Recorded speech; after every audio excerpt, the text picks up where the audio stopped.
এইটোৱে হ'ল আমাৰ নতুন ঘৰ। বহুত কষ্ট হৈছে, বহুত বেছি পইচাও বহুত গ'ল।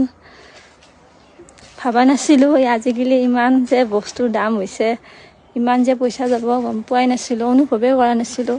পিছত যেতিয়া বনালোঁ অলপ অলপকৈ গম পালোঁ ইমান পইচা গ'ল, বহুত গুচি গ'ল আৰু যিখিনি যাব লাগে। আজিকালি দিনত ঘৰ বনোৱাটো ইমান সহজ নহয়, মাটি কিনিবতো নোৱাৰিয়ে, ঘৰ বনোৱাটোও ইমান ইজি নহয়। এতিয়া বুজি পাইছোঁ ঘৰ বনোৱালে আজিকালি লাখ লাখ টকা লাগে। লাখ টকাটো লাগিবই, 10 লাখৰ ওপৰে লাগে আজিকালি। ভাল ঘৰ এটা বনাব গ'লে 10 লাখৰ তলত একো মানে ভাল ঘৰ নহয়ে।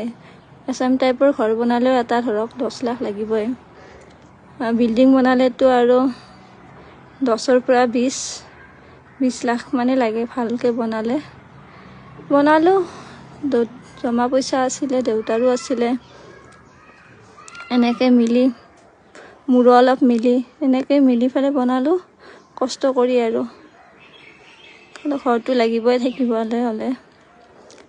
বহুত মানে পুৰণা ঘৰ এটাতে আছিলোঁ আমি, 30 বছৰ পুৰণা ঘৰ এটাতে আছিলোঁ ইমান দিনে, এছাম টাইপৰ সৰু ঘৰ এটাতে। এতিয়া বনালোঁ আৰু গোটেইখিনি সম্পূৰ্ণ হোৱা নাই, তথাপিও যাব আৰু পইচা যাব বাকী আছে, বনাবতো লাগিব।